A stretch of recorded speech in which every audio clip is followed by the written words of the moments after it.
Perempuan yang disalahkan.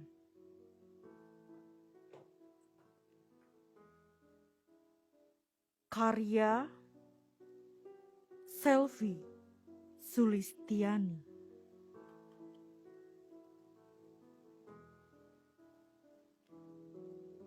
Pada larik-larik ini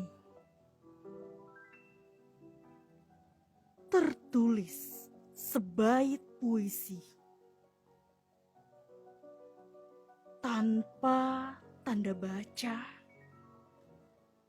memaksa aksara untuk dapat dibaca.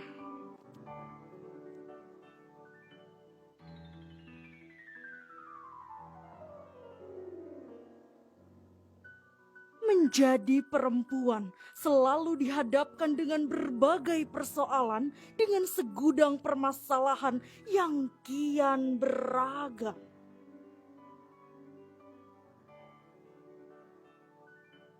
Ada banyak luka yang ada, entah sampai kapan keringnya.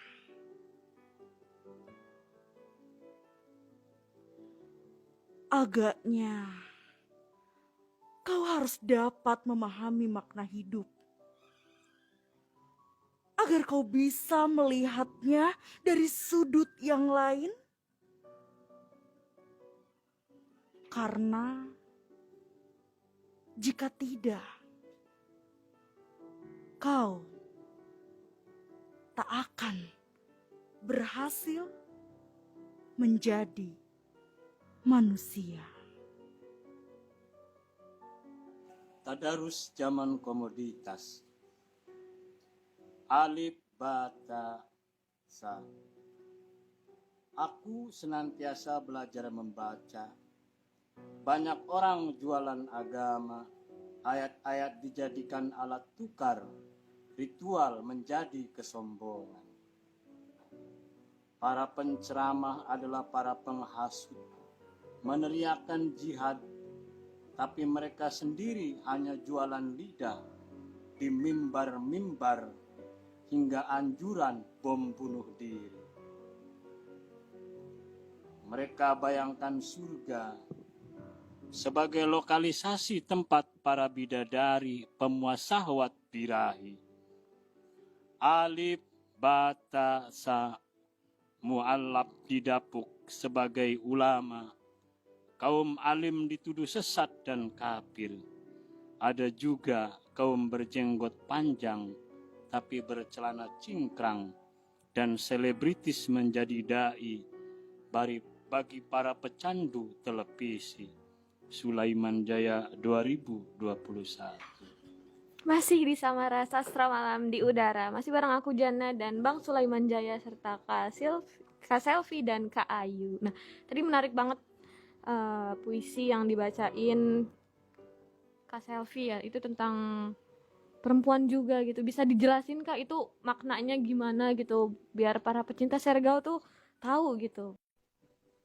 Maksud dari puisi yang aku buat adalah dari permasalahan-permasalahan perempuan sih, terlebih karena terkadang perempuan itu selalu diharuskan untuk memilih, tetapi tidak memberikan kebebasan juga bagi perempuan itu.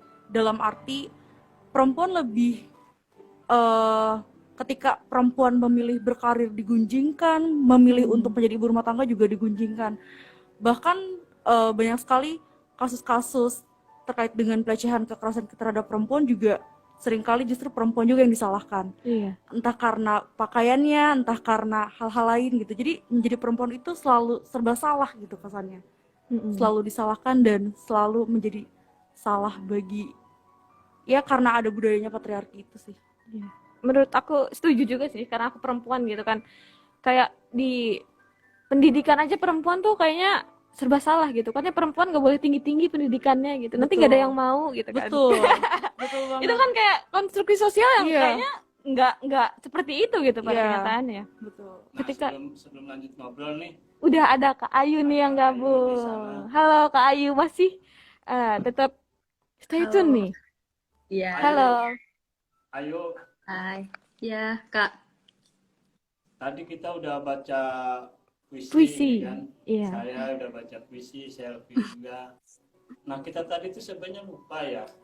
Mestinya kamu tuh Baca baca cerpen juga atau ya. penggalan novelmu. Mm-mm. Nah, sekarang kita pengen denger lah. Kamu baca penggalan novel atau cerpenmu lah. Iya. Silakan, ayo. Ini baca dari buku yang pertama ya, Kak. Siap. Oke, siap. Siap. Sebuah kencan yang baik. Ya, Mm-mm. oke. Sebuah kencan yang baik. Dalam sebuah kencan yang baik, kita tentu menghindari obrolan semacam reklamasi di Jakarta. Sebentar, ada kucing. Oke. Gemoy juga ya kucingnya. Ya, ulangi ya. Ulangi. Dalam sebuah kencan yang baik, kita tentu menghindari obrolan semacam reklamasi di Jakarta, situasi di Palestina sekarang, keadaan negara setelah 18 tahun reformasi, atau beberapa anak buah kapal Indonesia yang masih ditawan di Filipina. Kita terlalu egois dalam urusan cinta. Manusia memang egois dalam apa saja.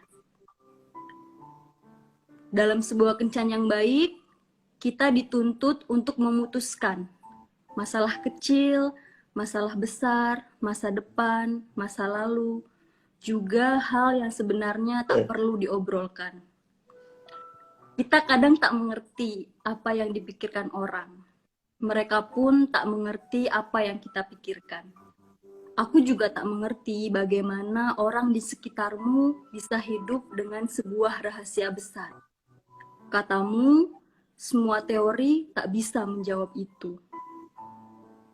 Dalam sebuah kencan yang baik, kita tak pernah bisa menjadi diri kita masing-masing. Meskipun Amerika masih enggan pergi dari Afghanistan, Wiji Tukul masih belum ditemukan, Hitler dan Holocaust masih diperdebatkan, kita tak akan pernah membahas itu semua dalam sebuah kencan. Sebab kencan hanya interaksi antara dua manusia, tanpa perlu kepentingan apa-apa. Hanya kita berdua yang sebenarnya bukan kita. Dalam sebuah kencan yang baik, kita mesti mengakhirinya dengan kebaikan pula. Kapitalisme akan runtuh karena keunggulannya. Perang Dunia II telah berakhir lama. Orang-orang jahat mendekam di penjara. Para pemimpin sibuk dengan citra. Kita berdua mengakhiri kencan dengan keyakinan bahwa semuanya akan baik-baik saja. Ciputat, Mei 2016. Oke, segitu aja ya. Waduh, dalam banget ya Bang ya. Menarik karena Menarik ya. bintang tamu kita malam ini Kayaknya mewakili dua genre sastra untuk dijadikan sebagai jalan atau medium menyuarakan isu-isu kemanusiaan. kemanusiaan. Selfie misalnya lewat puisi untuk menyuarakan aspirasinya sebagai seorang perempuan menghadapi kenyataan-kenyataan yang sejujurnya memang seringkali bersikap dan berpikir kurang adil terhadap perempuan. Hal yang sama juga saya kira tadi dilakukan juga oleh Ayu dengan prosa ya. Iya. Jadi ini pas banget gitu loh. Artinya Ayu dengan prosa, Selfie dengan Puisi gitu. Saling melengkapi ya Bang. Betul sekali. Mungkin nanti Jana ke depan dengan Apa esai tuh? gitu. Aduh. Berat banget dengan esai. Aduh. Atau Aisyah gitu kan. Iya. Jadi bintang FTV gitu Waduh. kan. Menyuarakan seperti Jadi itu. artis Aisyah. Bukan tidak mungkin kan. Mungkin ya, sebenarnya. sangat mungkin. Terus kita juga satu hal yang masih mengganjal sebagai contoh dalam pikiran saya gitu kan. Ini pernah saya tanyakan di sesi kemarin, minggu kemarin. pandangan bahwa ini ada teman saya bilang secara politis, kata teman saya, dan secara kultural juga salah satu yang menghambat perjuangan kesetaraan gender adalah pada soal-soal dalam tanda petik religius, bahwa pandangan-pandangan, kepercayaan-kepercayaan banyak elit masih terbilang dipengaruhi oleh pandangan-pandangan keagamaan yang sangat tidak mendukung bagi perjuangan kesetaraan. Terus teman saya itu juga bilang itu salah satu yang menyebabkan sulitnya memperjuangkan atau mewujudkan konstitusi atau undang-undang yang akan berpihak pada keadilan terhadap perempuan. Iya. Nah, ini kan masalah kemanusiaan tentu saja. Karena perempuan juga adalah manusia sama dengan laki-laki. Gimana menurut atau bagaimana pendapat Selfie dan Kak Ayu tentang soal ini? Mau siapa dulu nih? Kak Ayu dulu mungkin. Oke, Ayu dulu. Ayu silakan. Bisa langsung dijawab nih. Oke. Karena saya beragama Islam ya Kak. Sebetulnya gini Kak, aku disclaimer aja, kalau soal perempuan, isu perempuan aku nggak menguasai, karena nggak fokus ke situ, tetapi saya coba jawab. Mungkin ya kalau di Islam, sebenarnya orang paling feminis itu Nabi Muhammad. Betul. Karena pertama kita tahu, dia menghapuskan anak perempuan ya, tradisi anak perempuan yang dikubur hidup-hidup. Dan kemudian kalau kita pelajari lebih dalam, sebenarnya Islam itu pertama kita bisa lihat di figur sosok Sayyidina Khadijah, di mana ternyata perempuan bisa bekerja dan dia bisa ya itu kita bisa lihat. Kemudian politik Siti Aisyah gitu. Tetapi berkembang lebih jauh, lebih ke depan, banyak sekali sebentar Kak. Kucingmu ya? Iya. Si gemoy. Lanjut. Namanya Miko. Banyak sekali tafsir ulama yang kita katakanlah ketimpangan gender gitu. Jadi timpang gitu, timpang gender. Kupikir itu yang memantik ya, akhirnya ruang perempuan begitu dibatasi dalam agama seperti itu Kak. Kupikir ya, secara pembacaanku gitu. Sebagai perempuan, sebagai orang yang sebenarnya tidak fokus ke situ. Gitu sih. Tafsir ulama yang timpang gitu gendernya. Bagus tuh. Bagus. Kalau Selfie gimana Selfie? Kalau aku sih memandang gender itu kan kadang masyarakat masih keliru ya. Orang kalau misalnya bicara gender itu adalah jenis kelamin gitu. Iya. Padahal gender itu adalah jenis kelamin secara sosial. Sedangkan kalau misalnya laki-laki dan perempuan itu jenis kelamin secara biologi.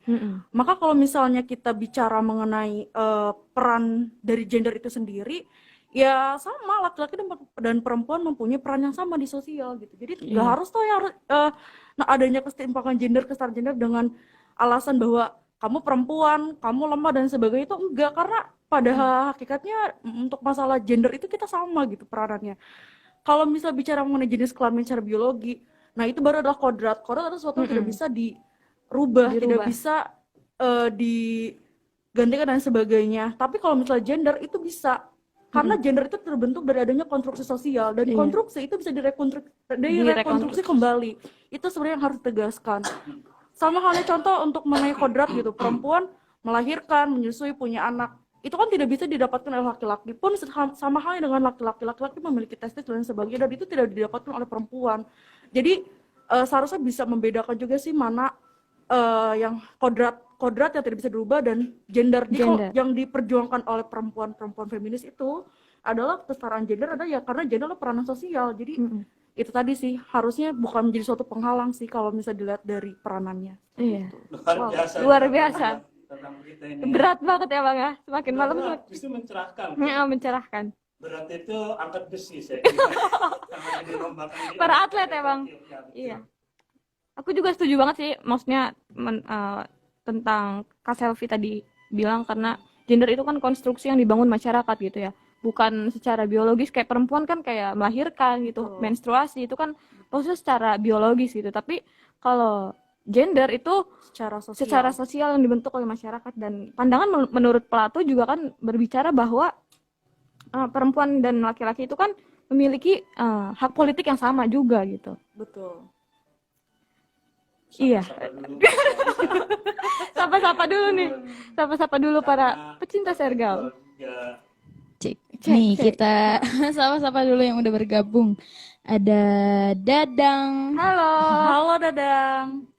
terus ada Herawati, Hai. ada Gutis, Halo. terus ada siapa nih? Wah, Banyak banget nih kayaknya. ada Fadia, Halo. ada Sunatar, Sunarta Sunat, Mutafid. Pak Sunarta Mutafid. Ini kayaknya CS-nya Bang Suja nih. CS-nya kita semua. CS kita semua. Halo. yang gak pernah ketinggalan. Iya, kayaknya selalu mantengin terus deh. Ada Fadia, Halo. tadi ada Filzas, terus ada siapa nih? Sobi, ada Arif, Halo. ada Aryani, terus Ada ada siapa lagi? Alis, Mm-mm. ada Firman Robi, ada Martin aja, terus ada Caca. Katanya malam bang, katanya. Malam. Malam juga. Bangnya ada satu doang Oh, ya. ada Berarti buat Om Fu. Iya benar. Akunya bukan Bang ya. Aduh iya lupa. Lanjut.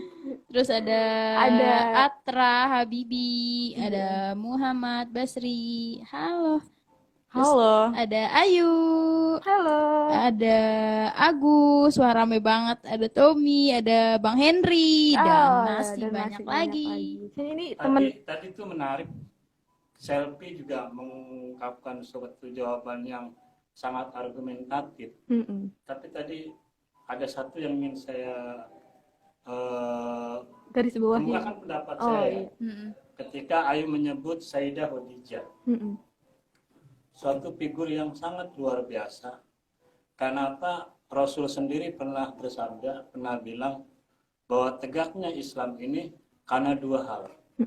Pertama karena harta Khadijah, yang kedua karena pedangnya Ali. Ali. Harta Khadijah, kita kenal Sayyidah Khadijah ini orang konglomerat paling kaya di Jazirah Hijaz ketika itu. Tak ada yang lain saudagar yang sekaya dia.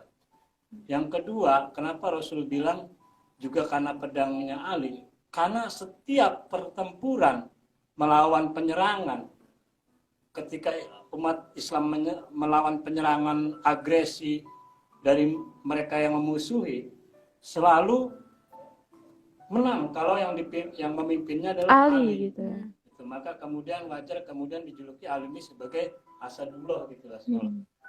Tapi saya ingin fokus tadi Sayyidah Khadijah. Luar biasa sekali karena menunjukkan kiprah yang aktif secara sosial politik dengan kekuatan finansialnya untuk mendukung sang suami yang tengah memperjuangkan progresivitas, perubahan kultur ya. Iya. Maksud saya begini, Rasul itu bukan hanya jangan sampai hanya dianggap sebagai dia pembawa risalah keagamaan, Iya. tapi juga harus dibaca sebagai seorang yang ingin mengubah kultur-kultur yang buruk bagi kondisi kemanusiaan. Iya. Misalnya perbudakan dia lawan, penguburan, tradisi penguburan bayi perempuan karena dianggap aib bagi keluarga dia lawan. Dilawan. Sampai film terbarunya itu yang digarap oleh Majid Majidi. Majid Majidi ini sutradara legendaris ya dari Iran yang menyutradarai film Children of People. Film terbarunya itu Muhammad Messenger of God. Itu digambarkan bagaimana Rasul yang masih remaja mendatangi bapak-bapak yang hendak mengubur bayinya itu, Bayi perempuan di ya. bangku, lihatlah anakmu yang cantik ini gitu. Masa kamu tega menguburnya kayak gitu kan? Kira-kira gambarannya seperti itu. dan terenyuh si orang tuanya, iya goblok juga ya, kenapa gue mau nguburin dia. Iya.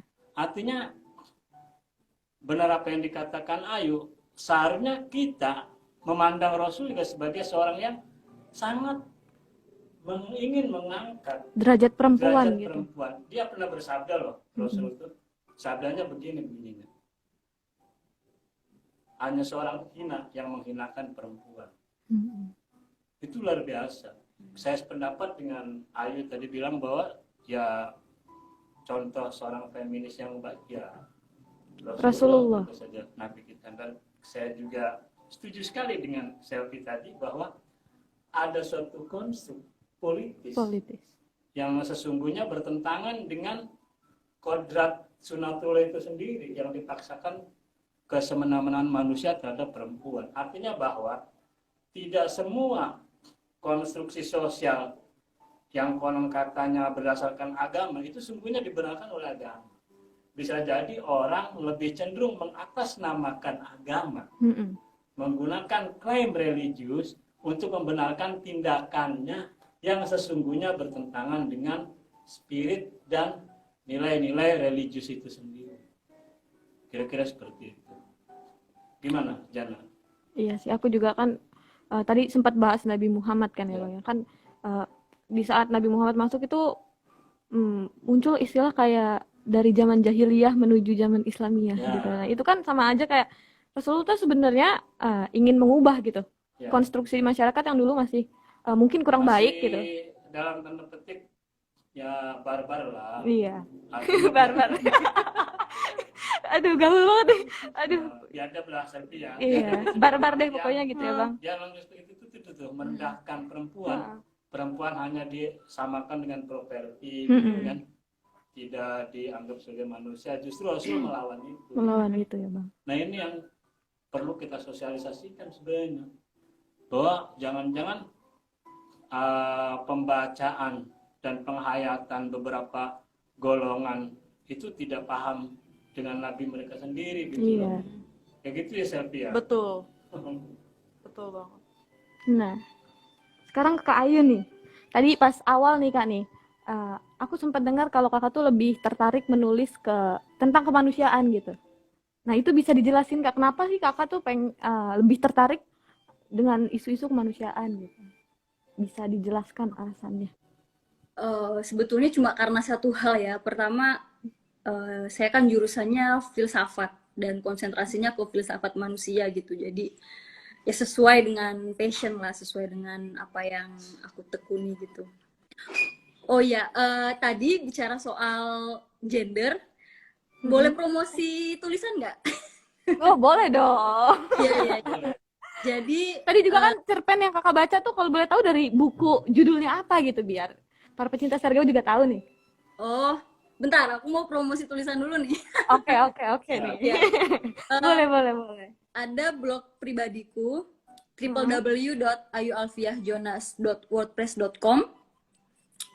Ada satu artikel judulnya mengobati alergi kata seksualitas. Nah, jadi kalau tadi Selvi bicara soal gender, seksualitas, dan jenis kelamin, ya 3 hal itu berbeda dan bisa dibaca di artikel itu ya penjelasan dari saya gitu. Kayak gitu.